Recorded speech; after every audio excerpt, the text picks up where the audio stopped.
शुभोदय बच्चों, कैसे हैं सब लोग। पिछले क्लास में हम अमरवाणी पाठ के व्याकरण का अंश देखे थे। आज इस पाठ में आए हुए प्रश्नों का जवाब देखेंगे। पेज नंबर 223 निकालिए सब लोग। देखिए, अधिग्राह्यता प्रतिक्रिया, इन प्रश्नों के उत्तर सोच कर दीजिए। कुछ प्रमुख हिंदी कवियों के नाम बताइए। हिंदी साहित्य महान और विशिष्ट है। हिंदी साहित्य जो है हमारी संस्कृति और सभ्यता से संबंधित है। वो हमारी हिंदी साहित्य जो है बहुत ही महान है और विशिष्ट है। इसमें कई कवियां हम जानते हैं, कई कवियों को बारे में हम पढ़ा है। उनमें चंगम्बरदाई जगनिक, तुलसीदास, मीराभाई, रसखन, कबीरदास, रहीम, नंददास, वृंद, मैथिली शरण गुप्त, जयशंकर प्रसाद, महादेवी वर्मा, सुमित्रानंदन पंत, सुभद्र कुमारी चौहान, सियाराम शरण गुप्त, दिनकर, बिहारी लाल, ये सारे हमारे हिंदी साहित्य में बहुत ही महान और विशिष्ट कवियां हैं। ओके, इनमें कई कवियों के बारे में हम पढ़ चुके थे। ఓకే అమ్మా, సో ఇక్కడ క్వశ్చన్స్ చూడండి. మనకి कुछ प्रमुख हिंदी कवियों के बारे में కొన్ని ముఖ్యమైన హిందీ కవుల గురించి చెప్పండి, వాళ్ళ పేర్లు చెప్పండి. సో మన హిందీ సాహిత్యం అనేది చాలా గొప్పది, చాలా విశిష్టమైనది. సో ఇందులో మన హిందీ భాషలో చాలా మంది కవులు ఉన్నారు. వాళ్ళ గురించి మనం చాలా వరకు చదువుకుంటూ వచ్చాము. అందులో కొన్ని మంది పేర్లు ఇక్కడ ఇవ్వడం జరిగింది. చలంబర్దాయి జగనిక్, తులసీదాసు, మీరాబాయి, రస్ఖన్, కబీర్దాస్, రహీం, నందదాస్, వృంద్, మైథిలి శరణ గుప్త, జయశంకర్ ప్రసాద్, महादेवी वर्मा, सुमित्रानंदन पंत, सुभद्रा कुमारी चौहान, सियाराम शरण गुप्त, दिनकर, बिहारी लाल. సో ఇవన్నీ కూడా మనం హిందీ భాషలో రచనలు చేసిన కవుల పేరు. नेक्स्ट, कबीर के बारे में बताइए.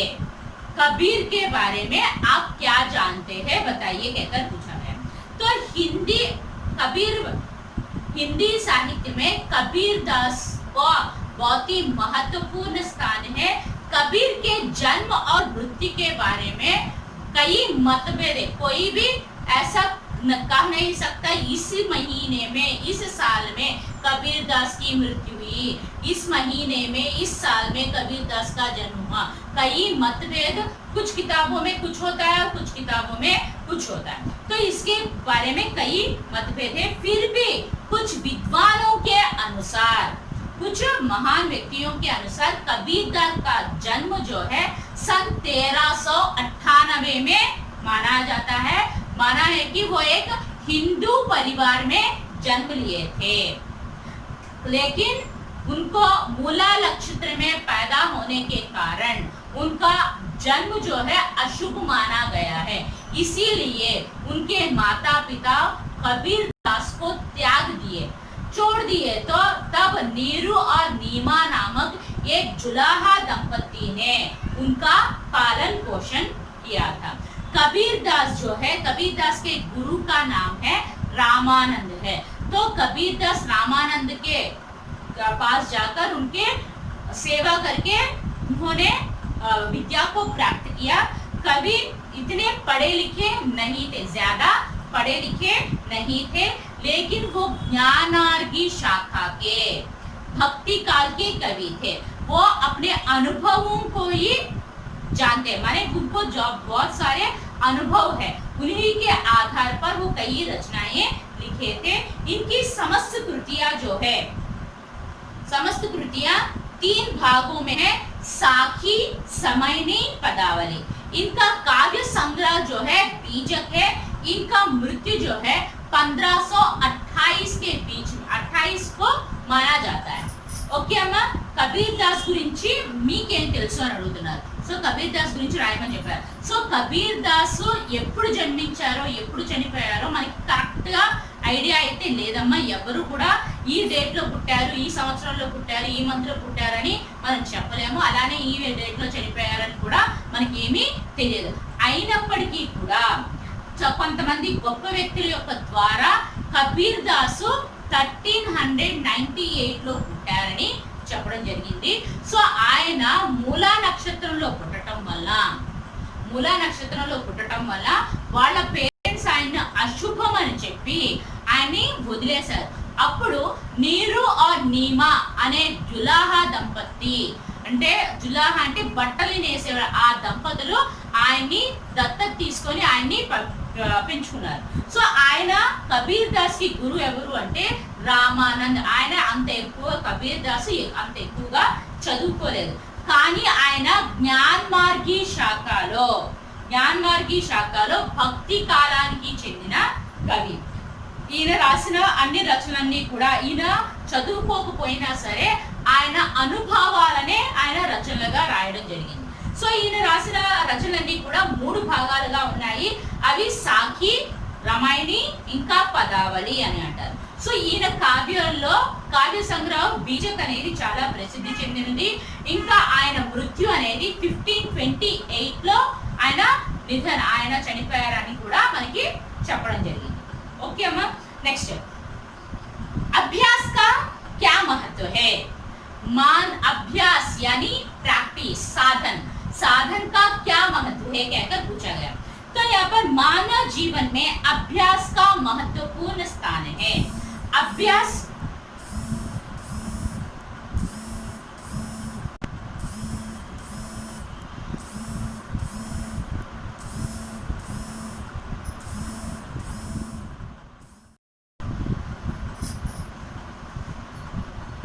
अभ्यास का क्या महत्व है?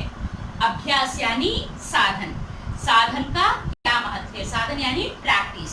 मानव जीवन में अभ्यास का महत्वपूर्ण स्थान है. अभ्यास करते रहने से असंभव काम भी संभव होता है. मूर्ख व्यक्ति भी अभ्यास करने से महापंडित बन सकता है.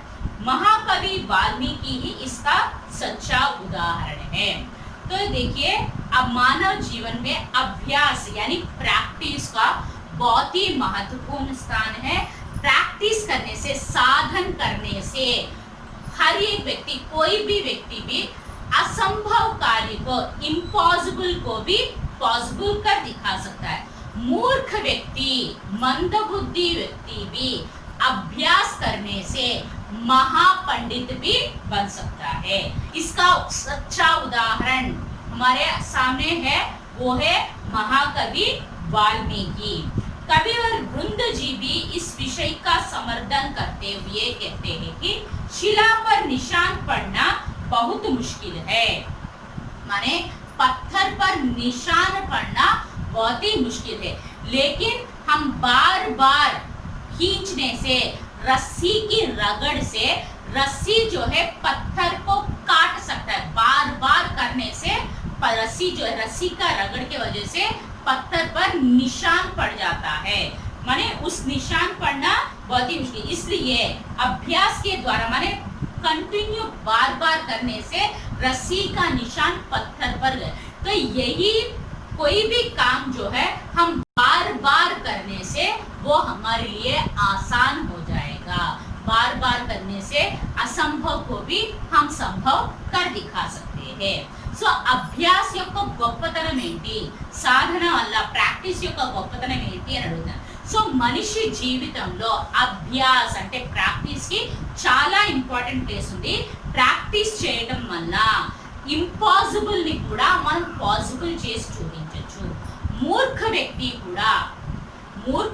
కూడా అభ్యాస్ చేయడం వల్ల, ప్రాక్టీస్ చేయడం వల్ల వాడు కూడా మహాపండితుడులాగా, తెలివైన వాడుగా మారగలరు. అంటే మనం ఒకసారి రాకపోతే కంటిన్యూగా ప్రాక్టీస్ చేస్తూ ఉంటే ఆ పని అనేది మనకి ఈజీ అయిపోతుంది. ప్రాక్టీస్ చేయడం వల్ల చాలా ఈజీ అయిపోతుంది. సో దీనికి ఉదాహరణ మనం వాల్మీకి ఒక దొంగలా ఉంటాడు. దొంగ అయినప్పటికీ కూడా ఆయన గ్రంథాలు కూడా రాశాడు. అంటే ఆయన చదువు రాని వాడు ప్రాక్టీస్ చేసి ఆయన ఒక గొప్ప కవిగా కూడా మారాడు. ఇందులో కవివర్ బృందు ఏం చెప్పారంటే ఆ విషయం గురించి, ప్రాక్టీస్ యొక్క గొప్పతనం గురించి దాన్ని సమర్థిస్తూ ఏం చెప్పారంటే, సో మనం ఒక రాయి మీద మచ్చ పడటం అనేది, గుర్తుపడటం అనేది చాలా కష్టం. కానీ మనం నుయ్యిలో వాటర్ తీసేటప్పుడు ఆ తాడు యొక్క మాటి మాటికి లాగటం వల్ల, కంటిన్యూగా లాగటం వల్ల ఆ తాడు యొక్క మచ్చ అనేది రాయి మీద పడుతుంది, రాయి మీద పడింది. సో అందుకని మనం ఏదైనా సరే ఒకటిసారి కాకపోయినా మళ్ళీ మళ్ళీ ప్రాక్టీస్ చేస్తే ఏ విషయమైనా సరే, ఎంత కఠినమైన పని అయినా సరే మనకి చాలా ఈజీగా అయిపోతుంది అని చెప్పడం జరిగింది.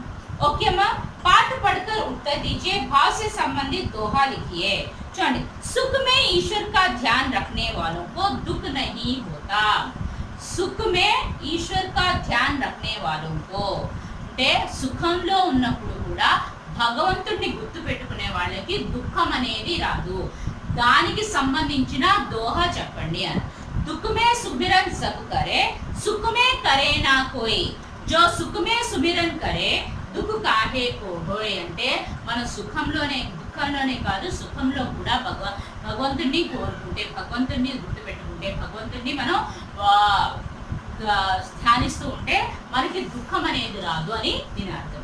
ఓకేనమ్మా, నెక్స్ట్ సజ్జన్ కే సాత్ రహనే సే సుఖ్ మిల్తా హై. సజ్జన్ అంటే మంచి వ్యక్తులతో స్నేహం చేయడం వల్ల మనకి సుఖం అనేది దొరుకుతుంది. ఉత్తమ్, దానికి దోహా ఏంటి? उत्तम जन के संग में सहज ही सुखवासी, जैसे नृप लावे इतर रेत सभा जनवासी. అంటే మనం ఉత్తమ వ్యక్తులతో, మంచి వ్యక్తులతో స్నేహం చేస్తే ఆటోమేటిక్ గా మనకి లైఫ్ లో సుఖమే ఉంటుంది. దానికి కంపారిజన్ దేంతో తీసుకున్నారు? నృప్ లావే ఇతర్, రాజా అనేది తన బట్టల మీద అత్తర్ రాసుకొని వస్తే ఆ సభలో జనమంతా కూడా ఆ అత్తర్ యొక్క సువాసన అందరూ కూడా ఆస్వాదించడం, అది మంచి సువాసన కాబట్టి ప్రతి ఒక్కరు కూడా ఆస్వాదించడం జరుగుతుంది. ओके मैम, नेक्स्ट दोहा पढ़िए, भाव अपने शब्दों में बताइए। धीरे धीरे रे मना, धीरे सब कुछ होय, माली सिंचे सौगड़ा, ऋतु आये फल होय। कबीर दास इस दोहे में धैर्य के महत्व को समझाते हैं। कभी कहते हुए कि हे मन धीरज रखो, జల్ద్బాజ్ మత్ కరో. సో ఈ దోహాలో ధైర్యం యొక్క గొప్పతనం గురించి చెప్పారు. ఆయన ఏం చెప్తున్నాడంటే, హే మన్ ధీరజ్ రక్కో, ధైర్యంగా ఉండు, తొందరపాటు పనులు చేయకు. తుమ్హారా కామ్ ధీరే ధీరే పూరా హోగా, నువ్వు ఏ పని తలపెట్టావో అది నెమ్మదిగా జరుగుతుంది. ఋతు ఆనే పరిహి అంటే ఋతువు వచ్చినప్పుడే దానికి పళ్ళు వస్తాయి. वन माली सौ खड़े पानी डालकर पेड़ को सींचने पर भी कोई फायदा नहीं. తోటమాలి దాని మీద మామిడి పండుగ తినాలన్న ఆకాంక్షతో దాని మీద 100 బొంగల నీళ్లు పోసినా ఎటువంటి ఉపయోగం లేదు. సమయ ఆనే పర్కి కాయిక సిద్ధ హోతీ హై, సమయం వచ్చినప్పుడే ఆ చెట్టుకి పళ్ళు వస్తాయి, అంతేగాని వే ఋతువులో అంటే ఋతువు కాని ఋతువులో మనకి పళ్ళు అనేవి దొరకవు. అర్థమైందమ్మా? దాని దోహా ఏంటి? ధీరే ధీరే రేమనా, धीरे सब कुछ होय, माली सिंचे సౌకడ, ఋతు ఆయే ఫల్ హోయ్ అంటే ధైర్యంగా ఉండు, అంటే ఇదేని చూసి తొందరపాటు పడకుండా నెమ్మదిగా ఏ పని ఏ సమయానికి జరగాలో అంతే అలానే జరుగుతుంది. కానీ నువ్వు తొందరపడినా, నువ్వు త్వరగా చేయాలనుకున్నా చేయలేవు. ఒకసారి ఆ మామిడి పండు తినాలన్న కోరిక కలిగినా సరే నువ్వు చెట్టు మొక్క తీసుకొచ్చి వేసినా అది పెద్దదయ్యేంత వరకు వెయిట్ చేయాలి, ఇంకా ఆ పళ్ళు రావడానికి సీజన్ వచ్చేంత వరకు వెయిట్ చేయాలి. అంతేగాని నువ్వు తొందరపడితే ఎలాంటి ఉపయోగం లేదు. చెట్టు పెద్దగా అవ్వాలని, పళ్ళు రావాలని దాని మీద 100 బొంగల నీళ్లు వేసినా ఎటువంటి ఉపయోగం లేదు. ఋతువు వచ్చేంత వరకు కూడా మనం వెయిట్ చేయవలసి ఉంటుంది. ఋతువు వచ్చిన తర్వాతే మనకి ఆ పళ్ళు అనేవి దొరుకుతాయి అని చెప్పింది. ఓకే అమ్మా, అర్థమైందా ఇంతవరకు?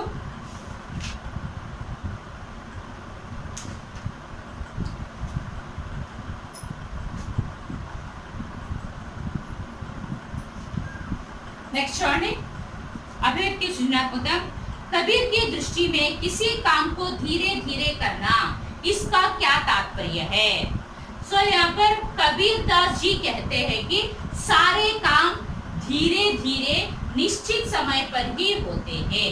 शीघ्रता दिखाने मात्र से कोई काम नहीं होता। फल जल्दी पाने की अभिलाषा से माली 100 घड़ा पानी से पेड़ सींचता है तो भी असमय में पेड़ का कोई फल नहीं मिलता। मौसम के आने पर ही पेड़ से फल निकलते हैं। इस तरह जल्दबाजी करने से कोई मात्र से जल्दीबाजी करने मात्र से कोई काम नहीं होता। सो कबीर की दृष्टि से कोई भी काम जो है धीरे धीरे करना है। इसका क्या तात्पर्य है कहकर पूछा गया है। कबीरदास कहते हैं कि जो भी काम करते हैं वो काम जो है धीरे धीरे करना चाहिए। तो धीरे धीरे सब कुछ होता है। माने उदाहरण के लिए शीघ्रता, कोई भी काम करने के लिए शीघ्रता दिखाने से माने जल्दबाजी करने से वो काम पूरा नहीं होता। इसका उदाहरण आम का पेड़ से लिया गया। माने आम, एक माली को आम फल खाने की आकांक्षा हुई है तो उसने क्या किया, अपने बगीचे में आम का पौधा लगाया। तो आम का पौधा लगाने पर वो बड़े होने तक हम क्या करना है, इंतजार करना है। इंतजार करना है, वो अपना समय के अनुसार बड़ा होगा। इतने में हम तो सौ गुड़ा माली जो है पेड़ बड़ा होना है, फल खाना की आकांक्षा में 100 घड़े पानी उस पौधे पर डालने पर भी कोई भी फायदा नहीं होता। कोई भी फायदा नहीं होता। वो पेड़ बड़ा होने पर भी मौसम आने तक, ऋतु आने तक हमको इंतजार करना पड़ता है। बेमौसम में, बेऋतु में वो पेड़ जो है, आम का पेड़ जो फल नहीं देता। ये काम जो है, हम कोई भी काम जल्दबाजी से नहीं करना चाहिए, सोच समझकर धीरे धीरे करना चाहिए और इसे हम धैर्य के साथ करना चाहिए। ओके अम्मा, కబీర్దాసు ఈ పని కబీర్దాసు దోహలో ధీరే ధీరే ఏ పనైనా నెమ్మదిగా చేయాలి అని చెప్పారు. దాని అర్థం ఏంటి? దాని అర్థం ఏంటంటే ఏ పని అయినా సరే నెమ్మదిగా దానికి టైం వచ్చినప్పుడే జరుగుతుంది కానీ మనం తొందరపడి చేయాలనుకున్నా, త్వరగా చేయాలనుకున్నా ఏ పని జరగదు. ఉదాహరణకి ఒక తోటమాలికి మామిడి పండు తినాలన్న కోరికతో తన తోటలో మామిడి పండు చెట్టుని నాటడం జరిగింది. సో ఆ నాటిన తర్వాత కూడా అది పెద్దదైనంత వరకు కూడా మనం వెయిట్ చేయాలి కానీ అది త్వరగా పెద్దదవ్వాలని తీసుకెళ్లి మనం 100 గుంగలు నీళ్లు పోసినా ఎటువంటి ఉపయోగం లేదు. సో ఆ చెట్టు పెద్దదయ్యేంత వరకు వెయిట్ చేయాలి. వెయిట్ చేసిన తర్వాత కూడా ఆ చెట్టుకి పళ్ళు రావాలి అంటే సీజన్ రావాలి. ఆ సీజన్ వస్తేనే ఆ చెట్టుకి పళ్ళు వస్తాయి. అంటే బేమౌసంలో, అంటే ఋతువు కాని ఋతువులో, ఆ సీజన్ కాని సీజన్లో మనకి ఆ మామిడి పళ్ళు అనేవి దొరకవు. అందుకే ప్రతి దానికి మనం ధైర్యంగా, నెమ్మదిగా ఏ పని చేసినా నెమ్మదిగా ఆలోచించి చేయాలి అని ఇక్కడ కబీర్దాస్ చెప్పడం జరిగింది. ఓకేమ్మా, అర్థమైందా? హోంవర్క్ చూడండి. అమర్వాణి,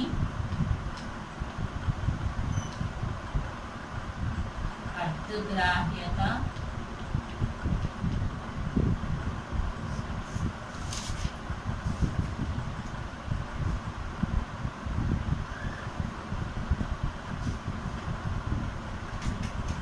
అమర్వాణి వ్యాకరణాంశ,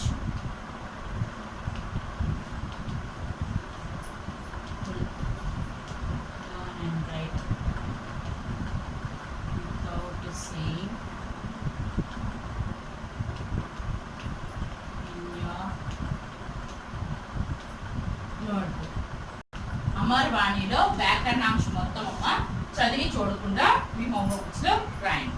ఓకే అమ్మా, next class remaining questions explain చేస్తాం. Okay, thank you, bye.